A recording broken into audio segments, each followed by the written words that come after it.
ভাইরা, আজকে ঈদ, আজকে 12ই রবিউল আউয়ালের প্রথম দিন। আজকে আমরা মানববন্ধন করছি অত্যন্ত দুঃখের সাথে, আনন্দের দিনে।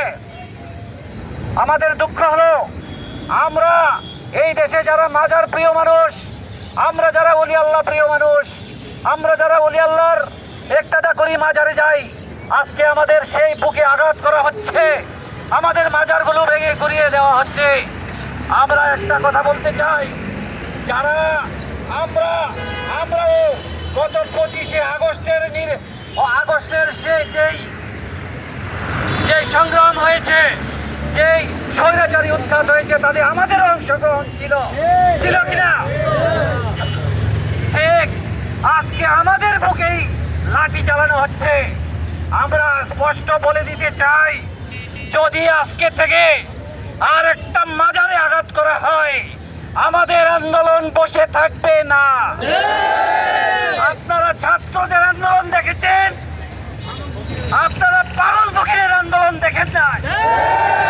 পাগল ফকিরের কোনো সংবিধান নাই, মাজার কারো নির্দেশে চলবে না, কোনো অলিয়া কোনো সরকারের নির্দেশে চলে না। আপনাদেরকে আমি অনুরোধ করে বলছি, দেশবাসীকে আমরা অনুরোধ করে বলছি, আপনারা শান্ত হন। আপনারা কি স্বৈরাচার সরকারকে উৎখাত করে মাজার ভাঙার জন্য নাকি আপনারা প্রস্তুত হয়েছেন? আমরাও দেখে নেব কিভাবে একটা মাজারে আঘাত করা হয়। আপনারা রাজি আছেন কিনা বলেন? আপনারা রক্ত দিতে প্রস্তুত কিনা বলেন? আসিফ নজরুলকে এবং তত্ত্বাবধায়ক সরকারের সমস্ত উপদেষ্টাদেরকে আমরা বলে দিতে চাই, আপনারা দেশের দায়িত্ব নিয়েছেন। আমরা অস্থিতিশীল সরকারকে উৎখাত করেছি। আমরা দেশে তরিকতপন্থী শান্তিপ্রিয় মাজার অনুসারী যারা আছে, তারাও আমরা শান্তিতে মাজারে যেতে চাই। আপনারা চান কিনা? সুতরাং আপনাদেরকে বলে দিব, পাগলের পাগলামি দেখেন নাই, ছাত্রদের পাগলামি দেখেছেন। পাগলের পাগলামি যখন শুরু হবে, পাগলকে উস্কাইয়েন না, পাগলকে গরম করিয়েন না, পাগলের মাথা গরম করতে দিয়েন না।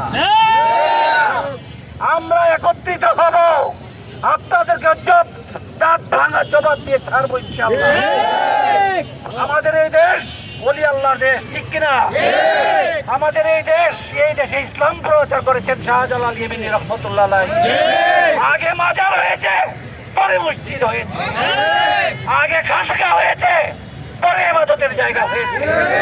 আগে মাজারে গিয়েছেন, আগে ওলিয়াউলারা এখানে এসেছেন, আমাদেরকে ইসলাম প্রচার করেছেন, কলিমার দাওয়াত দিয়েছেন। যেখানে ইসলামের উৎস হলো মাজার শরীফ, যেখানে রহমতের উৎস হলো মাজার শরীফ, সেই রহমতকে উৎখাত করে দিয়ে, সেই মাজারকে উৎখাত করে দিয়ে আপনারা ভাবছেন বাংলাদেশে বাতিল ফেরকা বিজাতীয় মতবাদ আপনারা কায়েম করবেন, তা হতে দেওয়া হবে না। আমরা আজকে একটাই শপথ নেই, আপনারা সবাই বলেন, হে আল্লাহ, ইয়া রাসূলুল্লাহ, হে মাওলা আলী, হে আমাদের গাউসে পাক রহমতুল্লাহ আলাইহি, হে খাজা মাইনুদ্দিন চিশতি রহমতুল্লাহ আলাইহি।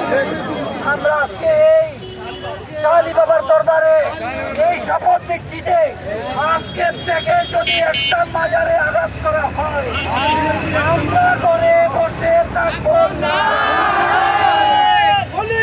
দুশ্মনেরা হুঁশিয়ার সাবধান, হুঁশিয়ার সাবধান, আল্লাহর দুশ্মনেরা হুঁশিয়ার সাবধান, হুঁশিয়ার সাবধান। আমার বক্তব্য শেষ করছি। আপনারা জানেন কি জানে না, সমগ্র দরবারকে উচ্ছেদ করে দেওয়ার জন্য, সমগ্র সুন্নিয়াতকে ধূলিসাৎ করে দেওয়ার জন্য কালকে একটা প্রেস রিলিজ এসেছে। চাঁদ দেখা কমিটি একটা প্রেস রিলিজ দিয়েছে, আপনারা জানেন কি জানি না। আমরা সারা জীবন 1947, 1952, আজকে হলো 2024 সাল, এ পর্যন্ত আমরা দেখে আসছি সমস্ত ক্যালেন্ডারে, সরকারি ছুটির ক্যালেন্ডারে ছুটির এখানে লেখা আছে ঈদে মিলাদুন নবীর ছুটি। আপনারা পেয়েছেন কিনা বলেন? কিন্তু কালকে থেকে এরা ঈদ শব্দটা উৎখাত করে দিয়ে শুধু বলেছে মিলাদুন নবীর ছুটি। এটা একটা ষড়যন্ত্র। আমরা এই ষড়যন্ত্রের প্রতিবাদ জানাই। আমরা আল্লাহ রাসূলের বিরুদ্ধে কোনো ষড়যন্ত্র করলে আমরা বসে থাকবো না। সুতরাং আজকে আমাদের প্রতিজ্ঞা হোক, আমরা সুন্নিয়তকে, আহলে সুন্নাত ওয়াল জামাতকে, আমাদের তরিকত পন্থী যে ভাইয়েরা আছে সবার, সেই তরিকতকে আমরা নিজের জীবনের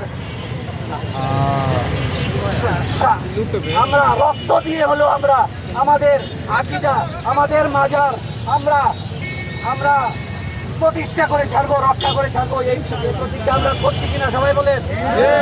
নারে